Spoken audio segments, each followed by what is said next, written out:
رشتہ داروں سے حسن سلوک کیجیے، اور وہ لوگ جو ملاتے ہیں جن کے ملانے کو اللہ نے فرمایا ہے اور اپنے رب سے ڈرتے ہیں اور برے حساب کا خوف رکھتے ہیں۔ انسان اس دنیا میں تنہا زندگی بسر نہیں کر سکتا، میل ملاپ اس کی ضرورت ہے، کیونکہ ایک دوسرے کے میل ملاپ سے انسان کو سکون ملتا ہے، ایک دوسرے کے قریب آنے کا موقع ملتا ہے۔ خوشگوار زندگی کے لیے ضروری ہے کہ جن لوگوں کے ساتھ اس کا قریبی تعلق ہے ان کے ساتھ تعلقات اچھے ہوں۔ انسان ایک معاشرے میں کس طرح رہے، اس کے تعلقات کیسے خوشگوار ہوں، اس کا طرز عمل کیسا ہو، اس کا رویہ دیگر انسانوں کے ساتھ کیسا ہو، اس بارے میں ہمارا دین ہمیں بہترین رہنمائی دیتا ہے۔ ہمارا دین ہمیں سکھاتا ہے کہ لوگ ایک دوسرے کے خیر خواہ ہوں، ان کا دل ایک دوسرے کے خلاف حسد بغض سے خالی ہو، وہ دوسرے کی کامیابی پر خوش ہوں، اگر دوسروں سے تکلیف پہنچے تو فودر گزر کا معاملہ کرنے والے ہوں۔ اللہ نے برائی کو بھلائی سے دور کرنے کا حکم دیا ہے تاکہ باہمی تعلقات میں بگاڑ پیدا نہ ہو۔ آپ صلی اللہ علیہ وآلہ وسلم نے فرمایا، تم میں سب سے بہتر وہ ہے جو اپنے گھر والوں کے لیے بہتر ہو، اپنے گھر والوں کے لیے سب سے بہتر ہو۔ انسان کا پہلا امتحان خود کے اندر ہوتا ہے، قریبی رشتوں کے ساتھ ہوتا ہے۔ اکثر ایسے معاملات پیش آتے ہیں جن سے انسان دل برداشتہ ہو جاتا ہے۔ اللہ کی نظر میں وہی اچھا ہے جو صبر سے کام لیتے ہوں، ان رشتوں کو نبھائے اور ان سے حسن و سلوک کرتا رہے، ایسے شخص کے لیے انجام بھی اچھا ہے اور انعام بھی۔ سمجھتے تو عقل والے ہی ہیں جن کے اندر کچھ صفات پائی جاتی ہوں، یہاں پر ایک صفت کا ذکر ہوگا۔ کامیاب انسان کون؟ جن کے ساتھ اچھے ہوں، جو لوگوں کے ساتھ رہنا جانتا ہو۔ وہ تمام اموار جن کو اللہ نے ملانے کا حکم دیا ہے ان کو ملائیں، مثلاً اللہ اور اس کے رسول پر ایمان، اللہ اور اس کے رسول کے ساتھ محبت، اللہ واحد کی عبادات، اس کے رسول کی اطاعت کے لیے سر تسلیم خم کرنا۔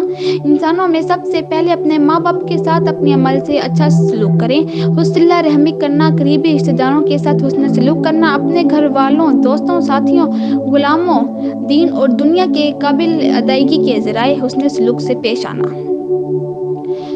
وصل کا اصل معنی احسان و احترام صلہ رحمی کے لیے آتا ہے، اس میں سارے نیکی اور اطاعت کے کام شامل ہو جاتے ہیں، اور ہر تعلق والے کے ساتھ احسان کرنا، خواہ وہ ماں کی طرف سے ہو یا باپ کی طرف سے، ان سب کی طرف سے محبت اور احسان کا معاملہ کیا جائے، چاہے خونی رشتے ہوں یا دوست رشتہ دار ہوں۔ ہر ایک کے ساتھ اچھا سلوک کرنا، چاہے مسلم ہو غیر مسلم۔ نبی کریم صلی اللہ علیہ وسلم نے مشرک والدین کے ساتھ صلہ رحمی کا حکم دیا ہے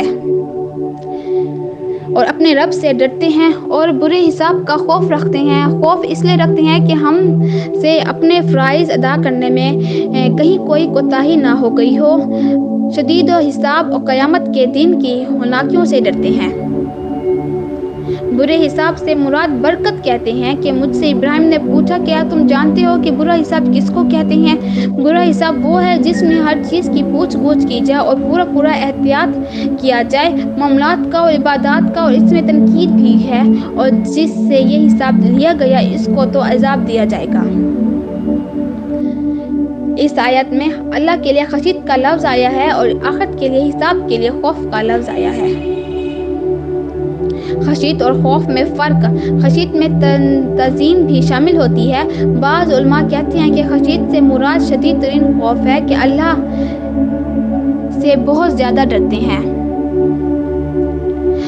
صحیح مسلم میں آتا ہے کہ تم اللہ سے اس طرح ڈرو گویا کہ تم اللہ کو دیکھ رہے ہو۔ اگر یہ مرتبہ حاصل نہ ہو تو کم از کم یہ یقین رکھو کہ اللہ تم کو دیکھ رہا ہے۔ اہل ایمان آخرت کے دن سے خوف کھاتے ہوں، نیک اعمال کرتے ہیں۔ ایسے آدمی جنہیں سوداگری اور خرید و فروخت اللہ کے ذکر اور نماز کے پڑھنے اور زکوٰۃ کے دینے سے غافل نہیں کرتی، اس دن سے ڈرتے ہیں جس میں دل اور آنکھیں الٹ جائیں گی۔ صلہ رحمی کی ایک اور جامع تعریف کہ جتنا ہو سکے رشتہ داروں کو خیر پہنچائی جائے اور حسب طاقت جتنا ہو سکے ان سے شر کو دور کیا جائے۔ اپنے اور سسرالی رشتے کو بھی خیر پہنچانا چاہتے ہو، جو اللہ نے تم کو دیا ان تک پہنچاؤ، اگر انہیں کوئی تکلیف آ گئی تو تکلیف کو ان سے دور کرو۔ امام نبوی کہتے ہیں کہ صلہ رحمی رشتہ داروں پر اس قدر احسان کرتا ہے کہ وہ صلہ رحمی کرنے والے کے حالات کے مناسب ہو. کبھی یہ مال کے ذرائع ہوتی ہے، کبھی خدمت کرنے سے، کبھی صرف ملاقات اور سلام کرنے سے ہوتی ہے. ابن القیم کہتے ہیں کہ صلہ رحمی یہ نہیں کہ رشتہ داروں کو اس حال میں چھوڑ دیا جائے کہ وہ بھوک اور پیاس اور بہنگی سے تباہ ہو رہے ہوں اور ان کا رشتہ دار بہت زیادہ مالدار ہو اور صلہ رحمی واجب ہے، خواہ رشتہ دار کا کافر ہی کیوں نہ ہو اور اس کا دین اور اس کے ساتھ کوئی تعلق نہ ہو، پھر بھی اس کے ساتھ صلہ رحمی کرنا چاہیے. صلہ رحمی بدلہ دینے کا نام نہیں. اگر رشتہ دار صلہ رحمی کریں تو بھی صلہ رحمی کرو. اگر رشتہ دار دور چلے جائیں تو تم بھی دور چلے جاؤ. یہ بدلہ دینا ہوا، یہ فوائد کا تبادلہ ہو گیا.